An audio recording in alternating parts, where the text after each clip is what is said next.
ओम शांति। आज है 29 जून, शिव बाबा की साकार मुरली।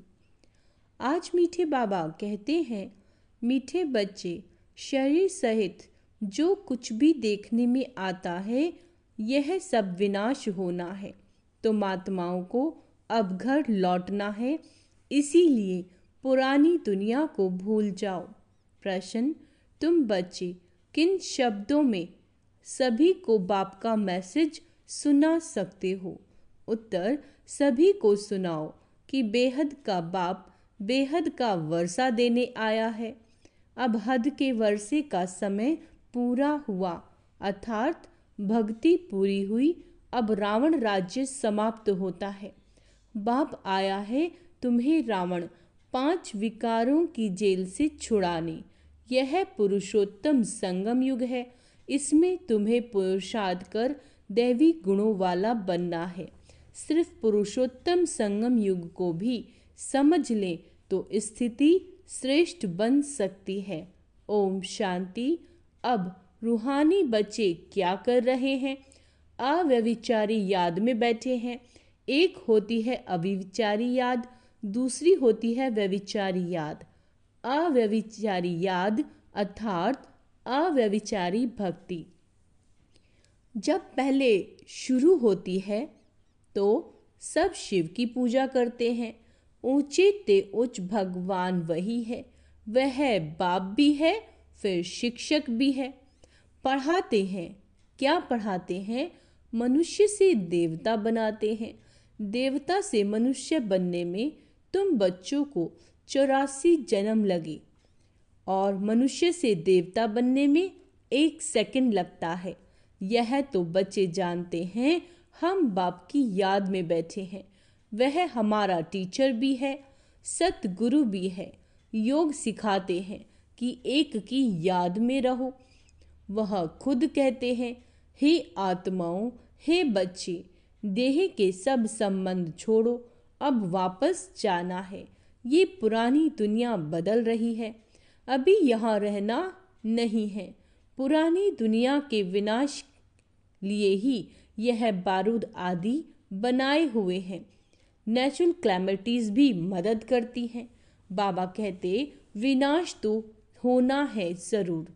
तुम पुरुषोत्तम संगम युग पर हो, यह आत्मा जानती है। हम अभी लौट रहे हैं, इसीलिए बाप कहते हैं, इस पुरानी दुनिया पुरानी देह को भी छोड़ना है। देह सहित जो भी इस दुनिया में देखने में आता है ये सब विनाश हो जाना है। शरीर भी खत्म होना है। अब हम आत्माओं को घर लौटना है। लौटे बिगर नई दुनिया में आ नहीं सकेंगे। अब तुम पुरुषोत्तम बनने का पुरुषार्थ कर रहे हो। पुरुषोत्तम है यह देवताएं, सबसे ऊंचे ते उच्च निराकार बाप। फिर मनुष्य सृष्टि में आओ तो इसमें है उच्च देवता। वह भी मनुष्य है परंतु दैवी गुणों वाले। फिर वही असुरी गुण वाले बनते हैं। असुरी गुण कैसे होते हैं? दूसरों को दुख देने वाले गुण, अभिमान वाले गुण, है ना? तो बाबा कहते, अब फिर असुरी गुणों से दैवी गुणों में जाना है। सतयुग में जाना पड़े, किसी को तुम बच्चों को जाना पड़े ना। तुम बच्चे पढ़ रहे हो, औरों को भी पढ़ाते हो। सिर्फ बाप का ही मैसेज देना है। बेहद का बाप बेहद का वर्षा देने आए हैं। अब हद का वर्षा पूरा होता है। बाप ने समझाया, 5 विकार रूपी रावण की जेल में सब मनुष्य हैं। सब दुखी उठाते हैं, सूखी रोटी मिलती है। बाप आकर के सबको रावण की जेल से छुड़ाए सदा सुखी बनाते हैं। बाप के सिवाय मनुष्यों को देवता कोई बना न सके। तुम यहाँ बैठे हो मनुष्य से देवता बनने के लिए। अभी है कलयुग, बहुत धर्म हो गए। तुम बच्चों को रचता और रचना का परिचय खुद बाप बैठ देते हैं। तुम सिर्फ ईश्वर परमात्मा कहते थे। तुमको ये पता नहीं था कि वह बाप भी है, टीचर भी है, गुरु भी है। उनको कहा जाता है सद्गुरु। अकाल मूरत भी कहा जाता है। तुमको आत्मा और जीव कहा जाता है। वह अकाल मूरत इस शरीर रूपी तखत पर बैठे हैं। वह जन्म नहीं लेते तो वह अकाल मूरत बाप बच्चों को समझाते हैं, मेरा अपना रथ नहीं है, मैं तुम बच्चों को पावन कैसे बनाऊं? मुझे तो रथ चाहिए ना। अकाल मूरत को भी तखत तो चाहिए। अकाल तख्त मनुष्यों का होता है और कोई का नहीं होता। तुम हर एक को तखत चाहिए। अकाल मूरत आत्मा यहाँ विराजमान है। वह सभी का बाप है। उनको कहा जाता है महाकाल। वह पुनर्जन्म में नहीं आते। तुम आत्माएं पुनर्जन्म में आती हो। मैं आता हूँ कल्प के संगम युगे। भक्ति को रात, ज्ञान को दिन कहा जाता है। यह पक्का याद करो। मुख्य हैं ही दो बातें, अल्फ और बे, बाप और बादशाही। बाप आकर बादशाही देते हैं और बादशाही के लिए पढ़ाते हैं। इसीलिए इसको पाठशाला भी कहा जाता है। भगवानुवाच्य, भगवान तो है ही निराकार, उनका भी पाठ होना चाहिए। वह है ऊंचे ते उच्च भगवान, उनको सभी याद करते हैं। बाप कहते हैं ऐसा कोई मनुष्य नहीं होगा जो भक्ति मार्ग में याद न करता हो। दिल से ही सब पुकारते हैं, हे भगवान, हे लिबरेटर, ओ गॉड फादर, क्योंकि वह है सभी आत्माओं का फादर। जरूर बेहद का ही सुख देंगे। हद का बाप हद का सुख देते हैं। कोई को पता नहीं। अब बाप आए हैं, कहते हैं बच्चों और संग तोड़ मुझ एक बाप को याद करो। यह भी बाप ने बताया। तुम देवी देवता नई दुनिया में रहते हो, वहाँ तो अपार सुख है। उन सुखों का अंत नहीं पाया जाता। नए मकान में सदैव सुख होता है, पुराने में दुख होता है। तब तो बाप बच्चों के लिए नया मकान बनवाते हैं। बच्चों का बुद्धि योग नए मकान में चला जाता है। यह तो हुई हद की बात। अभी तो बेहद का बाप नई दुनिया बना रहे। पुरानी दुनिया में जो कुछ देखते हो वह कब्रिस्तान होना है। अभी परिस्थान स्थापन हो रहा है। तुम संगम युग पर हो। कलयुग की तरफ भी देख सकते हो, सतयुग की तरफ भी देख सकते हो। तुम संगम युग पर साक्षी हो, देखते हो। प्रदर्शनी में अथवा म्यूजियम में आते हैं तो वहाँ भी तुम संगम पर खड़ा कर दो। इस तरफ है कलयुग, उस तरफ है सतयुग। हम बीच में हैं। बाप नई दुनिया स्थापन करते हैं जहाँ पर बहुत थोड़े मनुष्य होते हैं और कोई भी धर्म वाला नहीं आता। सिर्फ तुम ही पहले पहले आते हो। अभी तुम स्वर्ग में जाने का पुरुषार्थ कर रहे हो। पावन बनने के लिए ही मुझे पुकारा है कि हे बाबा, हमको पावन बनाकर पावन दुनिया में ले चलो। ऐसे नहीं कहते कि शांति धाम में ले चलो। शांति धाम को कहा जाता है स्वीट होम। अभी हमको घर जाना है, जिसको मुक्ति धाम कहा जाता है, जिसके लिए ही सन्यासी आदि शिक्षा देते हैं। वह सुखधाम का ज्ञान दे नहीं सकते। वह है निवृत्ति मार्ग वाले। तुम बच्चों को समझाया गया है कौन कौन धर्म कब कब आते हैं। मनुष्य सृष्टि रूपी झाड़ में पहले पहले फाउंडेशन तुम्हारा है। बीज को कहा जाता है वृक्षपति। बाप कहते हैं मैं वृक्षपति ऊपर में निवास करता हूँ। जब झाड़ एकदम जड़ जड़ीभूत हो जाता है तब मैं आता हूँ देवता धर्म स्थापन करने। बनाना ट्री का बड़ा वंडरफुल झाड़ है। बिगर फाउंडेशन बाकी सारा झाड़ खड़ा है। इस बेहद के झाड़ में भी आदि सनातन देवी देवता धर्म है ना? नहीं, बाकी सब धर्म खड़े हैं। तुम मूल वतन निवासी थे, यहाँ पाठ बजाने आए हो। तुम बच्चे ऑल राउंड पाठ बजाने वाले हो। इसीलिए 84 जन्म है मैक्सिमम, फिर मिनिमम 1 जन्म। मनुष्य फिर कह देते 84 लाख जन्म। वह भी किसके होंगे यह भी समझ नहीं सकते। बाप आकर तुम बच्चों को समझाते हैं। 84 जन्म तुम लेते हो, पहले पहले मेरे से तुम बिछड़ते हो। सतयुगी देवताएं ही पहले होते हैं। जब वह आत्माएं यहाँ पाठ बजाती हैं तो बाकी सब आत्माएं कहाँ चली जाती है यह भी तुम जानते हो। बाकी सब आत्माएं शांति धाम में होती हैं, तो शांति धाम अलग हुआ ना। बाकी दुनिया तो यही है, पाठ यहाँ बजाते हैं।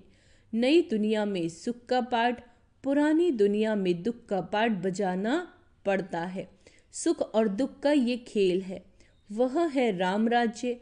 दुनिया में कोई भी मनुष्य ये नहीं जानते कि सृष्टि का चक्र कैसे फिरता है। न रचयिता को न रचना के आदि मध्य अंत को जानते हैं। ज्ञान का सागर एक बाप को ही कहा जाता है। रचयिता और रचना के आदि मध्य अंत का ज्ञान कोई शास्त्र में है नहीं। मैं तुमको सुनाता हूँ, फिर यह प्रायः लोप हो जाता है। सतयुग में यह रहता नहीं। भारत का ही प्राचीन सहज राजयुग गाया हुआ है। गीता में भी राजयुग नाम आता है। बाप तुम्हें राजयुग सिखलाकर राजाई का वर्षा देते हैं। बाकी रचना से वर्षा मिल न सके। वर्षा मिलता ही है रचता बाप से। हर एक मनुष्य क्रिएटर है, बच्चों को रचते हैं। वह है हद के ब्रह्मा, यह है बेहद के ब्रह्मा।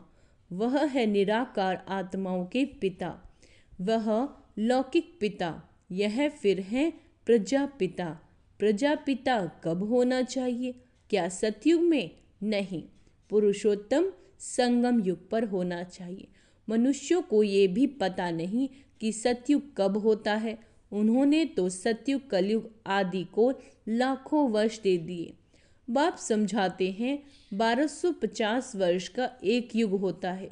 84 जन्मों का भी हिसाब चाहिए ना, सीढ़ी का भी हिसाब चाहिए। हम कैसे उतरते हैं?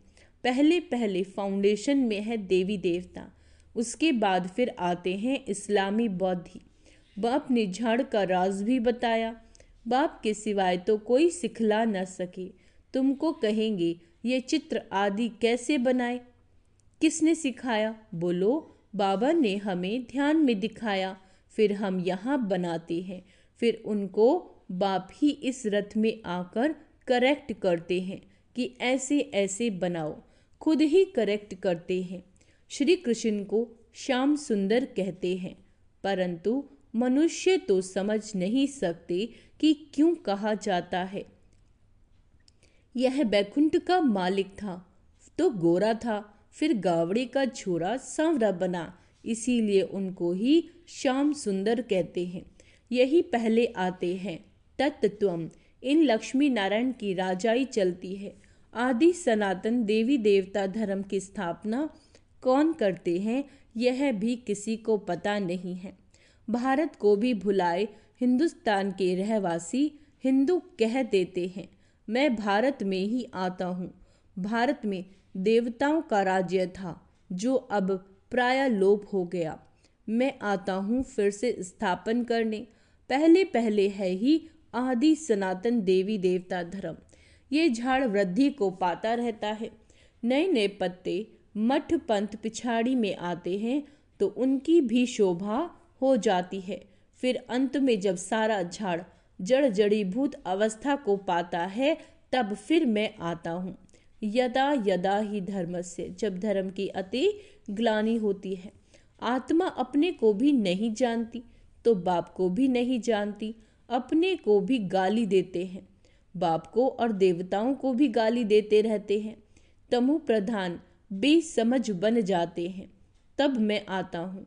पतित दुनिया में ही आना पड़े। तुम मनुष्यों को जिये दान देते हो, अर्थात मनुष्य से देवता बनाते हो। सब दुखों से दूर कर देते हो, सो भी आधा कल्प के लिए। गायन भी है ना, वंदे मातरम। कौन सी माताएं जिनकी वंदना करते हैं तुम माताएं हो, सारी सृष्टि को बहिष्त बनाती हो। भल पुरुष भी हैं, लेकिन मेजॉरिटी माताओं की है।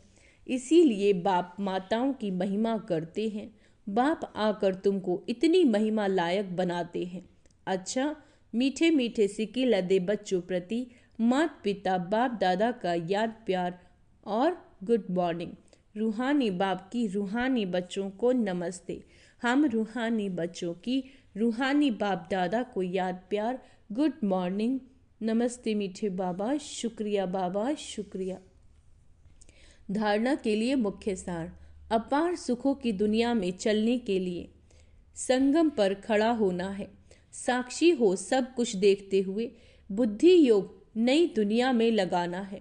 बुद्धि में रहे अभी हम वापस घर लौट रहे हैं। सभी को जिए दान देना है। मनुष्य से देवता बनाने की सेवा करनी है। बेहद के बाप से पढ़ दूसरों को पढ़ाना है। दैवी गुण धारण करने भी हैं और कराने भी हैं। वरदान। सदा श्रेष्ठ समय प्रमाण।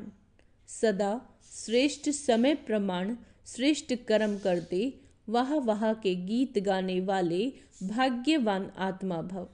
इस श्रेष्ठ समय पर सदा श्रेष्ठ कर्म करते वाह वाह के गीत मन से गाते रहो। वाह मेरा श्रेष्ठ कर्म, वाह वाह श्रेष्ठ कर्म सिखाने वाले बाबा, तो सदा वाह वाह के गीत गाओ। कभी गलती से भी दुख का नज़ारा देखते भी हाय शब्द नहीं निकलना चाहिए। वाह ड्रामा, वाह वाह बाबा, वाह वाह। जो स्वप्न में भी नहीं था वह भाग्य घर बैठे मिल गया। इस भाग्य के नशे में रहो। स्लोगन। मन बुद्धि को शक्तिशाली बना दो। मन बुद्धि को शक्तिशाली बना दो तो कोई भी हलचल में अचल रहेंगे। अच्छा, ओम शांति। तो आज का स्वमान अभ्यास करेंगे। मैं अचल अडोल आत्मा हूँ। मैं भाग्यवान आत्मा हूँ। मैं दैवी गुणधारी आत्मा हूँ। मैं दैवी गुणधारी आत्मा हूँ। अच्छा, ओम शांति।